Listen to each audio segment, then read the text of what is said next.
देखिए, पाकिस्तान की तारीख इस चीज़ की गवाह है कि जब भी जजेस ने मनपसंद फैसले नहीं दिए हैं तो उसके बाद उनको हरासा करने का और उनके खिलाफ इस तरह की प्रोसीडिंग्स शुरू हो जाती हैं। तारीख में इससे पहले भी वाक़यात मौजूद हैं।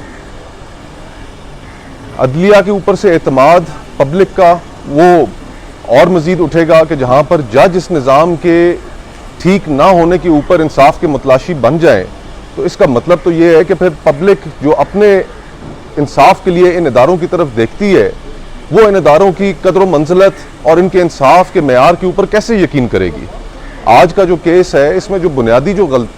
जिस चीज़ की वजह से ये केस शुरू हुए, उन 5 जज साहिबान की इस्लामाबाद हाई कोर्ट की उनका वो ख़त है। जब वो ख़त मंजर आम पर आया, उसके अंदर उन्होंने हल्फिया बयान दे दिए कि जनाब हमारे साथ ये बीती, तो उसके बाद फिर एक नया सिलसिला शुरू हो गया। तो बाहर तौर यहाँ पर तमाम वकला हजरात भी आज बड़ी तादाद में कोर्ट में मौजूद थे और सबका ख्याल यही था कि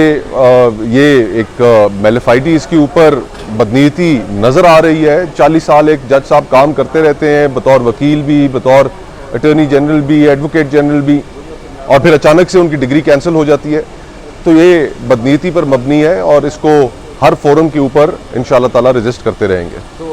इसका फोरम क्या है, क्योंकि ये टेक्निकल इस तरह की कोई गलती नहीं है, क्योंकि ये डिग्री का मामला है, डिग्री की नौइयत को जांचने का तक सुप्रीम जुडिशल काउंसिल, देखिए ना, आइन बड़ा वाज़ेह है कि किसी भी जज के खिलाफ अगर उसको कार्रवाई होनी है या उसको काम से रोकना है, तो उसका जो इदारा है, जो फोरम है, वो सुप्रीम जुडिशल काउंसिल है। इस तरह तो फिर हर तीसरे चौथे रोज़ ये काम हुआ करेगा कि प्रेसिडेंट बन जाएगा ये कि आप एक रिट करें, रिट के अंदर एक जज साहब को उनके ऊपर जो इल्ज़ामात अभी तक साबित भी नहीं हुए, उन इल्ज़ामात की बुनियाद पर, महज इल्ज़ामात की बुनियाद पर आप उन्हें काम करने से रोक दें। तो ये कैसे मुमकिन है? ये तो पूरा अदालत का जो निज़ाम है वही बैठ जाएगा। तो इस वजह से ये मेरे ख्याल से आज जो जज साहिबान थे उन्होंने अपनी कंसर्न भी शो की है कि इंटरिम रिलीफ में मुकम्मल रिलीफ फराम कर दिया गया। जो रिलीफ सिरे से कोर्ट दे ही नहीं सकती थी, वो काम है सुप्रीम जुडिशल काउंसिल का। अच्छा, बतौर सियासी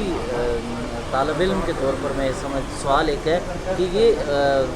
जिस वक्त इफ्तिखार चौधरी का मामला चला था, जजेस का जो उनसे मुंसलिक मामला था, आपको क्या लगता है कि कोई तहरीक इससे चल सकती है? जैसा हाई कोर्ट के जजेस भी उनके साथ सुप्रीम कोर्ट आए थे, तो क्या कोई ऐसी तहरीक की तरफ ये जजेस भी उसमें शामिल होकर कोई बढ़ा जा सकता है? देखिए, अगर तो इंसाफ के दरवाजे बंद कर दिए जाते हैं, अगर कोई रिलीफ नहीं मिलता और जुडिशरी सुप्रीम कोर्ट के जज साहिबान खुद अपने दीगर जज साहिबान को प्रोटेक्ट करने में नाकाम रहते हैं, तो फिर इसके अलावा तो और कोई ऑप्शन नहीं होगा। और खुसूसन जो यंग वकला हैं, उनके अंदर जो इस वक्त सेंटिमेंट है, 26 कॉन्स्टिट्यूशनल अमेंडमेंट के जो पूरे असरात पिछले हमने एक साल में देखे कि वो लोग जो जज बनने के अहल भी नहीं थे, उनको भी जज बनाया गया। फिर उसके बाद जो बेंच फिक्सिंग हो रही है, जो इख्तियारात एग्जीक्यूटिव ने हासिल कर लिए हैं, तो ये तो अब वो इंसाफ का इदारा या वो इंडिपेंडेंट जुडिशरी तो रही नहीं। तो मेरे ख्याल से यंग वकला के अंदर इस हवाले से बहुत ज़्यादा क्लैरिटी है। हमारी जो वकला की लीडरशिप है उसके अंदर इस लिहाज से क्लैरिटी कम है,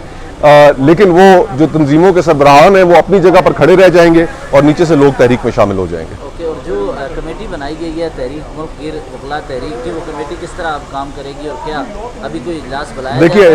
11 को एक फंक्शन है, लाहौर बार में कन्वेंशन उन्होंने रख लिया है और हम कोशिश कर रहे हैं कि उसके बाद या उससे पहले इधर इस्लामाबाद में भी एक कन्वेंशन रख लें और इसी तरह सारे प्रोविंशियल हेडक्वार्टर्स के अंदर ये कन्वेंशंस रखे जाएंगे और बिस्मिल्लाह वहाँ से लाहौर से इसकी इब्तिदा की जाएगी और 11 को एक अच्छा भरपूर कन्वेंशन होगा वहाँ पर लाहौर में। देखिए, पाकिस्तान की तारीख इस चीज़ की गवाह है कि जब भी जजेस ने मनपसंद फैसले नहीं दिए हैं तो उसके बाद उनको हरासा करने का और उनके खिलाफ इस तरह की प्रोसीडिंग्स शुरू हो जाती हैं। तारीख में इससे पहले भी वाक़यात मौजूद हैं। अदलिया के ऊपर से एतमाद पब्लिक का वो और मज़ीद उठेगा कि जहाँ पर जज इस निज़ाम के ठीक ना होने के ऊपर इंसाफ के मुतलाशी बन जाएं, तो इसका मतलब तो ये है कि फिर पब्लिक जो अपने इंसाफ के लिए इन इदारों की तरफ देखती है, वो इन इदारों की कदर मंजिलत और इनके इंसाफ के मेयार के ऊपर कैसे यकीन करेगी। आज का जो केस है, इसमें जो बुनियादी जिस चीज़ की वजह से ये केस शुरू हुए, उन 5 जज साहिबान की इस्लामाबाद हाई कोर्ट की उनका वो ख़त है। जब वो ख़त मंजर आम पर आया, उसके अंदर उन्होंने हल्फिया बयान दे दिए कि जनाब हमारे साथ ये बीती, तो उसके बाद फिर एक नया सिलसिला शुरू हो गया। तो बाहर तौर यहाँ पर तमाम वकला हजरात भी आज बड़ी तादाद में कोर्ट में मौजूद थे और सबका ख्याल यही था कि ये एक मेलेफाइटी इसके ऊपर बदनीयती नज़र आ रही है। 40 साल एक जज साहब काम करते रहते हैं, बतौर वकील भी, बतौर अटॉर्नी जनरल भी, एडवोकेट जनरल भी, और फिर अचानक से उनकी डिग्री कैंसिल हो जाती है। तो ये बदनीयती पर मबनी है और इसको हर फोरम के ऊपर इंशाअल्लाह ताला रेजिस्ट करते रहेंगे। तो इसका फोरम क्या है, क्योंकि ये टेक्निकल इस तरह की कोई गलती नहीं है, क्योंकि ये डिग्री का मामला है, डिग्री की नौइयत को जांचने का तक सुप्रीम जुडिशल काउंसिल, देखिए ना, आइन बड़ा वाज़ेह है कि किसी भी जज के खिलाफ अगर उसको कार्रवाई होनी है या उसको काम से रोकना है तो उसका जो इदारा है, जो फोरम है, वो सुप्रीम जुडिशल काउंसिल है। इस तरह तो फिर हर तीसरे चौथे रोज़ ये काम हुआ करेगा कि प्रेसिडेंट बन जाएगा ये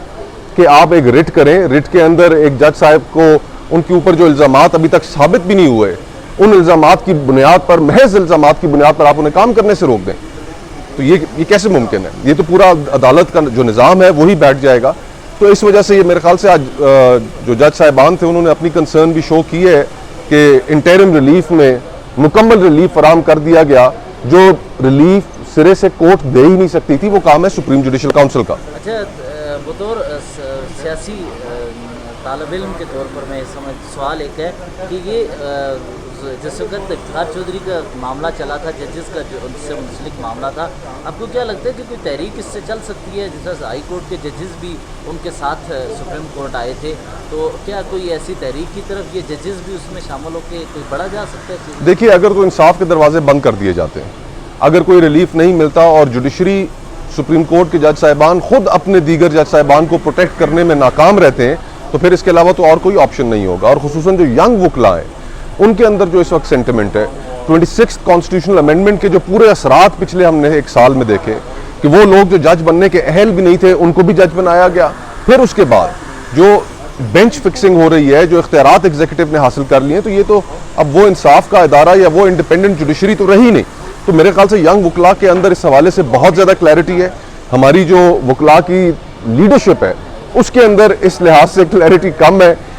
लेकिन वो जो तंजीमों के सरबराहान हैं वो अपनी जगह पर खड़े रह जाएंगे और नीचे से लोग तहरीक में शामिल हो जाएंगे। ओके, और जो कमेटी बनाई गई है तहरीक मुल्क गिर वकला तहरीक की, वो कमेटी किस तरह अब काम करेगी और क्या अभी कोई इजलास बुलाया? देखिए,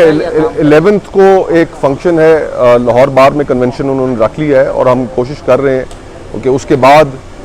या उससे पहले इधर इस्लामाबाद में भी एक कन्वेंशन रख लें और इसी तरह सारे प्रोविंशियल हेडक्वार्टर्स के अंदर ये कन्वेंशंस रखे जाएंगे और बिस्मिल्लाह वहाँ से लाहौर से इसकी इब्तिदा की जाएगी और 11th को एक अच्छा भरपूर कन्वेंशन होगा वहाँ पर लाहौर में। कमेटी बनाई गई है तहरीक मुल्क गिर वकला तहरीक की, वो कमेटी किस तरह अब काम करेगी और क्या अभी कोई इजलास बुलाया? देखिए,